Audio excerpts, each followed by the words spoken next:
ఆర్థిక మంత్రి బుగ్గన రాజేంద్రనాథ్ మీడియాతో మాట్లాడుతున్నారు. ప్రత్యక్ష ప్రసారం ద్వారా చూద్దాం. బ్యాంక్ మేనేజర్ మరుసటి రోజు దాన్ని కరెక్షన్ చేస్తాడు పాస్బుక్లు. అవునా కదా? 41,000 కోట్లు అవకతవకలు జరుగుతుంటే కాగుతో ఆడిట్ చేపియాలని చెప్పి ఒక లెటర్ చూపిస్తారు. ఆ లెటరే కాగు లెటరే కదా, కాగదే కదా లెటర్. మళ్ళీ ఆడిట్ ఏముంది? కాగదే లెటరు. అయితే కాగు కింద డివిజనే కదా ఏజీ ఆఫీసు. అయితే నేను అక్కడ కూడా అనుకున్నా, కామన్ సెన్స్తో ఆలోచన చేస్తే ఈ చిన్న ట్రాన్సాక్షనే మనకు మామూలు ఒక సిండికేట్ బ్యాంకు, ఆంధ్రప్రగతి గ్రామీణ బ్యాంకులో 410 రూపాయలు పొరపాటున అకౌంట్ నుంచి అకౌంట్ పడితే వెంటనే కరెక్షన్ జరుగుతుంది. ఇంత అమాయకంగా ఎట్లా మాట్లాడుతున్నారు అబ్బా పిఎస్సి చైర్మన్ గారు? ఇంకో డౌట్ కూడా వచ్చింది నాకు. మామూలుగా ఇట్లాంటి అంశాలు farmer finance minister Yanamala Ramakrishnudu గారు మాట్లాడతారనమాట. యనమల రామకృష్ణుడు గారు సైలెంట్గా ఉన్నారు ఈ విషయంలో. సో నేను అనుకున్నా, ఈయన ఉత్సాహంగా ముందుకు పరిగెత్తున్నాడు, ఈ పొరపాటు చేసుకోనిలే, కాలు జారనిలే, చూద్దామని చెప్పి సైలెంట్గా ఉన్నాడా, లేదా శ్రద్ధ లేక దీని మీద పెట్టలేదా? ఆయన పిఎస్సి చైర్మన్. పిఎస్సి చైర్మన్గా సామాన్య ఎమ్మెల్యే కాదు కదా, పబ్లిక్ అకౌంట్స్ కమిటీ చైర్మన్. మీకు ఏదైనా డౌట్స్ ఉంటే మీరు you can call for meeting, మీరు అడగొచ్చు, ఇన్ఫర్మేషన్ తీసుకోవచ్చు, రాతమూలకంగా ఇవ్వచ్చు. Government is bound to reply కదా, ప్రభుత్వం రిప్లై చేయాల్సిందే. What is public accounts committee? It is the representative of the legislature. Check and balance on the government, check and balance on the executive is public accounts committee. మీరు గవర్నర్కు letter, ఢిల్లీలో letter, కింద letter, press మీట్లు, press కాన్ఫరెన్స్లు. మళ్ళీ ఇంకో doubt వచ్చింది నాకు, ఈయన కూడా అనుభవజ్ఞుడే కదా చైర్మన్ గారు, ఎందుకబ్బా ఇంత పొరపాటు చేసుకుంటున్నాడు అని చెప్పి, ఇంతకు ఏం డీటెయిల్స్ ఏమని చెప్పి ఓసారి ఇక్కడికి వచ్చిన తర్వాత బ్రాడ్గా డీటెయిల్స్ తీస్తామన్నమాట. అసలు దాంట్లో ఇవి చూస్తే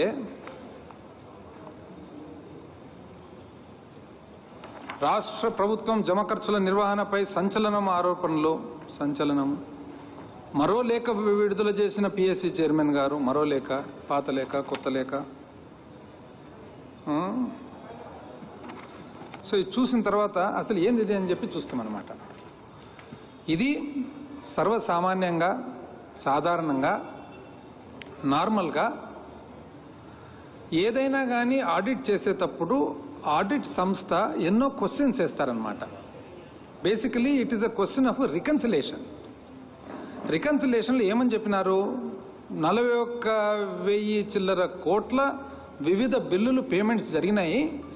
ఇవి అధికారికంగా ట్రెజరీ ద్వారా రూట్ కానట్లు తెలుస్తుంది, కాబట్టి దీని మీద మాకు క్లారిఫై చేయండి అని చెప్పి. బేసికలీ ఇట్స్ జస్ట్ క్లారిఫికేషన్ అనుకోండి, రికన్సిలేషన్ అనుకోండి. ఇప్పుడు ఉదాహరణకు మనం ఆడిట్ సంస్థ వస్తారు, మనం ఒక పరిశ్రమ జరుపుతుంటాము. పరిశ్రమ జరిపినప్పుడు ఒక అవుట్ సోర్సింగ్ వాళ్లకు పేమెంట్ చేసింటాము. అవుట్ సోర్సింగ్ వాళ్లకు సపరేట్గా వాళ్ళకు వెహికల్స్ ఉంటే డీజిల్ బిల్లు డైరెక్ట్గా చేసిండొచ్చు, ఒక ఉదాహరణ. అప్పుడు ఏమవుతుంది, ఏదైతే మనం డీజిల్ బిల్లు పేమెంట్ చేసినామో ఆ డీజిల్ బిల్లు పేమెంట్ కూడా అవుట్ సోర్సింగ్ వాళ్ళ పేమెంట్లోనే భాగం, కానీ కొన్ని కారణాల వల్ల మనం డైరెక్ట్గా పేమెంట్ చేసింటాము.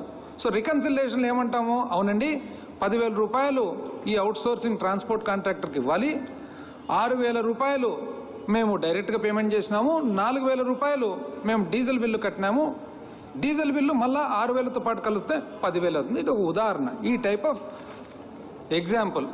ఫైనల్గా డీటెయిల్గా చెప్తాను. ఇప్పుడు ఆయన అంత ఆరోపణలు గవర్నరు, ఢిల్లీ, కింద, పైన కాబట్టి చెప్తాను. 41,000 కోట్లు, everything is there, all accounted for. అసలు ఫస్ట్ పాయింట్ నాకు చూసిన తర్వాత నాకు అనిపించింది, ఇంత ఉరిమిన తర్వాత ఇంతనైనా వాన కురిసినది అని చెప్పి. వారం రోజుల నుంచి అంత ఉరమడము, ఆడ చూస్తే వర్షం చూస్తే ఇంతేనా అని అనిపించింది. ఇది వింటే మీకు కూడా అర్థమవుతుంది ఎంత సింపుల్ అయితే సబ్జెక్ట్. ఇప్పుడు బేసికలీ ఇదంతా కారణం ఏమి? CFMS system, comprehensive financial management system. Comprehensive financial management system రాకముందు పేమెంట్స్ అన్నీ కూడా కంప్లీట్గా ఒక సిస్టమేటిక్గా, మాన్యువల్గా, ఫిజికల్గా ట్రెజరీ ద్వారా జరిగేది. సిఎఫ్ఎంఎస్ వచ్చిన తర్వాత కంప్యూటరైజేషన్తో పాటు అన్నీ కూడా స్టాండర్డైజేషన్, సెంట్రలైజేషన్ అయిపోయిందనమాట.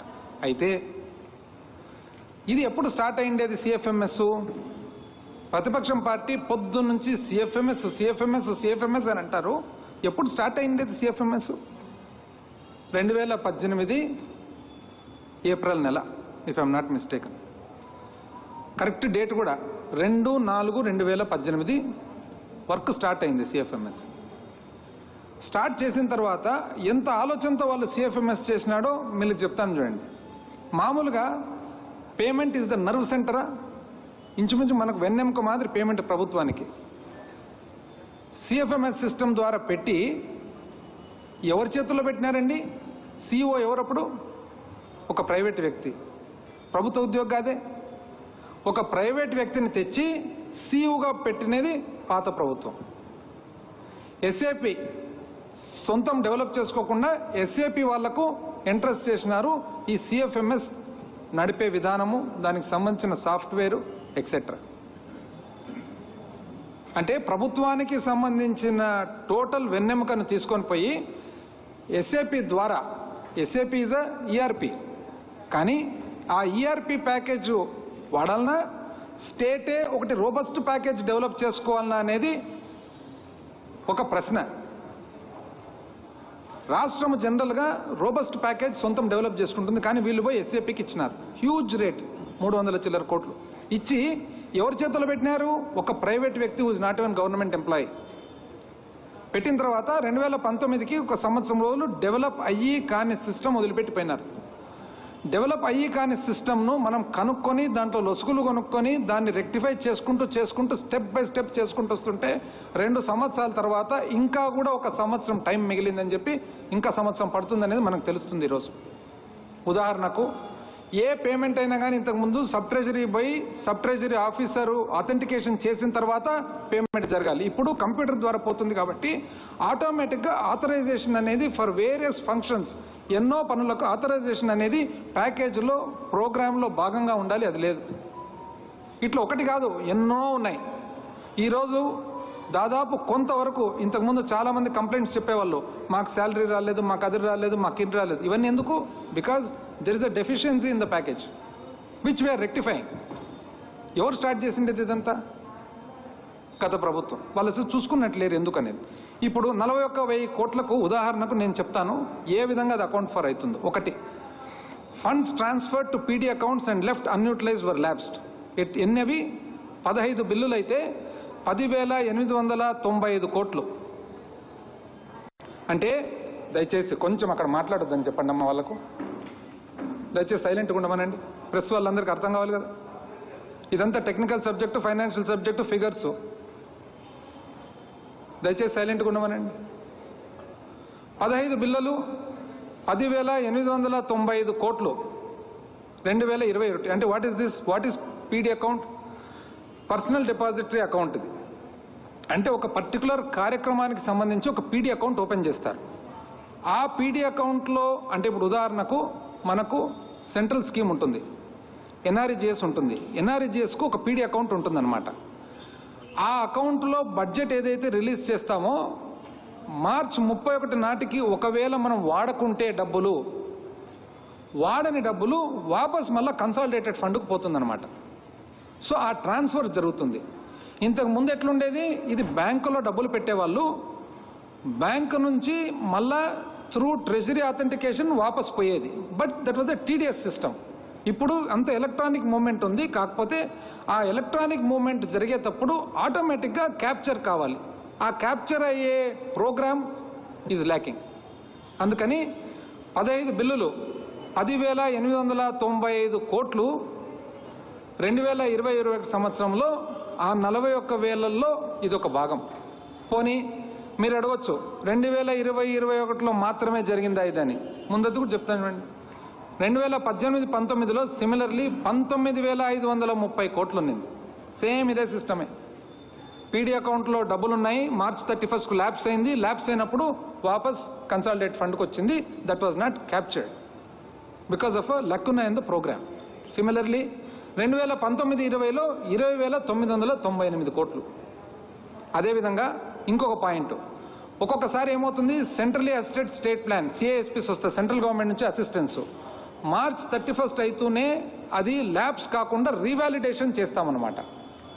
సో రీవాలిడేషన్ ఎన్ని బిల్లులు అవి 1001 బిల్లులు 8,869 కోట్లు was revalidated in the year 2020-21. మూడవది కార్పొరేషన్ నుంచి కార్పొరేషన్కు, అంటే ఉదాహరణకు మనకు సపోజ్ లెటెస్ట్ సే ఏపీఎండిసి ఉంటుంది. ఏపీఎండిసి నుంచి ఇంకొక కార్పొరేషన్కు ఫండ్స్ ట్రాన్స్ఫర్ అవుతాయి. Corporation is not part of the consolidated fund కాబట్టి corporation to corporation transfers also account for 3 bills of 10,895 crores. Similarly Rythu Bharosa programme పెట్టినప్పుడు రైతులకు డైరెక్ట్గా పోవాలనే ఉద్దేశంతో e Kuber government of India platform e Kuber వాడాలని చెప్పి స్టార్ట్ చేస్తే 2,728 కోట్లు ట్రాన్స్ఫర్ చేస్తే ఈ కుబేర్ కంపాటబిలిటీ లేక it could not perform the job. ఇమ్మీడియట్గా దాన్ని వాపస్ తీసుకొని మన ఆర్టీజీ ద్వారా చేయడం జరిగింది. సో ఎంట్రీ 8 బిల్లు 2,725 కోట్లు, కాంట్రా ఎంట్రీ మళ్ళీ 8 బిల్లులు 2,727 కోట్లు. Alteration memoranda for rectification of head of accounts, ఒక్కొక్కసారి ఒక హెడ్ ఆఫ్ అకౌంట్ తయారు చేసింటాము కానీ మార్పు చేయాల్సి వస్తుంది హెడ్ అకౌంట్, అప్పుడు ఆల్టరేషన్ చేసింటాం. ఉదాహరణకు ఇప్పుడు ప్రింట్ మీడియా, ఒకవేళ advertisement media print media advertisement is 261 print మీడియాకి ఇచ్చింటాము. తర్వాత ఇది ప్రింట్ మీడియా కాదు, ఇది పొరపాటున జరిగింది, ఇది ఎలక్ట్రానిక్ మీడియాకి పోవాల్సినది అంటే అప్పుడు correction is done, that goes to head of account 262. That is called alteration memoranda. ఇది ఒక సిస్టము. దీనివల్ల 507 కోట్లు 28 బిల్లులు. ఆ తర్వాత debited to consolidated fund and rectified later by bill number 13002216 of 4,179.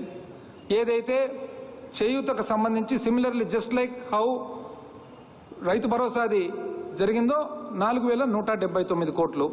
అదేవిధంగా ఒక ఫండ్ సెంటర్ నుంచి ఇంకో ఫండ్ సెంటర్కు షిఫ్టింగ్, అంటే ఉదాహరణకు లెటస్ సే ఒక ఆఫీసు విజయవాడలో ఉంటుంది, ఆ ఆఫీసు విజయవాడ నుంచి పక్కన ఏలూరుకు మారింది ఏ కారణం వల్లన్నా, అది దట్ ఈస్ 1 bill 61 లక్ష.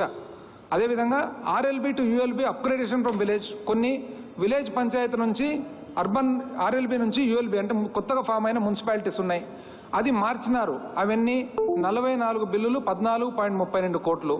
కొన్ని NPS challans transfer to respective fund manager 1051 1.54 కోట్లు. అంటే కొంతమంది న్యూ పెన్షన్ స్కీమ్లో కట్టక మిస్ అయ్యి తర్వాత కట్టినప్పుడు ఏదైతే ఆ పర్టికులర్ ఫండ్ ట్రాన్స్ఫర్ పోయిందో, అంటే ఒక ఆఫీసర్ ఉంటాడు, తన కాంట్రిబ్యూషన్ కట్ కావాలి, ఏ కారణం వలన క్యాలిక్యులేషన్ వల్ల కట్ కాలేదు, సబ్సిక్వెంట్ డేట్ ఎప్పుడైతే అది కడతారో అప్పుడు ఫండ్ ట్రాన్స్ఫర్.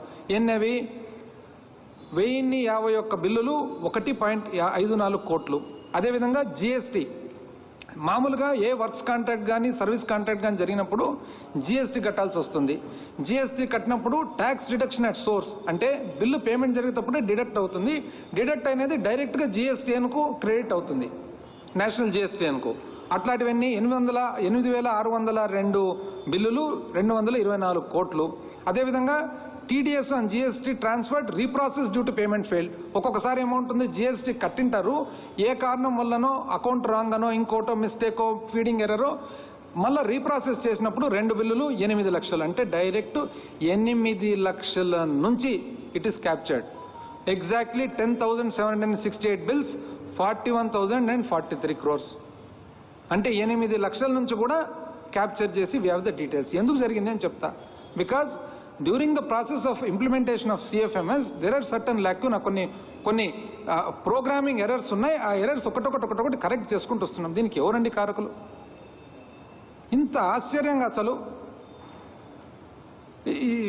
ఎంత ఆశ్చర్యంగా ఉందంటే ప్రజలు ఎవరన్నా కానీ చూసినప్పుడు, ఇప్పుడు ఒకటి PIC is a very responsible post. ప్రతిపక్షం కూడా రెస్పాన్సిబుల్, పాలకపక్షం అంతకంటే రెస్పాన్సిబుల్. మనం ఏదన్నా ఒకటి చెప్పినప్పుడు దాంట్లో ఎంతవరకు నిజం ఉంది, పబ్లిక్ ఏ విధంగా దాన్ని స్వీకరిస్తారు, పబ్లిక్ను మనల్ని భయభ్రాంతులు సృష్టించాలని చెప్పి ఇప్పుడు ఒక ప్రతిపక్షంకు బాధ్యత ఉంటుంది. ఏది, గవర్నమెంట్ ఎక్కడైనా పొరపాటు జరుగుతుంటే ఆ పొరపాటును మనము తెలియపరచాలని. ఎందుకు అది బాధ్యత ఏమి, it is a part of elected representative. మనం ప్రజల తరఫున ఏ పొరపాటున జరుగుతుంది కానీ check and balance is opposition. ఇది చెక్ అండ్ బ్యాలెన్స్గా వాడుతుండారా లేకుంటే ఉద్దేశపూర్వకంగా పాలకపక్షాన్ని ఇబ్బంది పెట్టాలనే ఆలోచన. ఇప్పుడు మనం ఏ ఉద్దేశంతో ఇది మాట్లాడుతున్నాం అనేది కూడా ఇట్ బికమ్స్ ఇంపార్టెంట్. బికాస్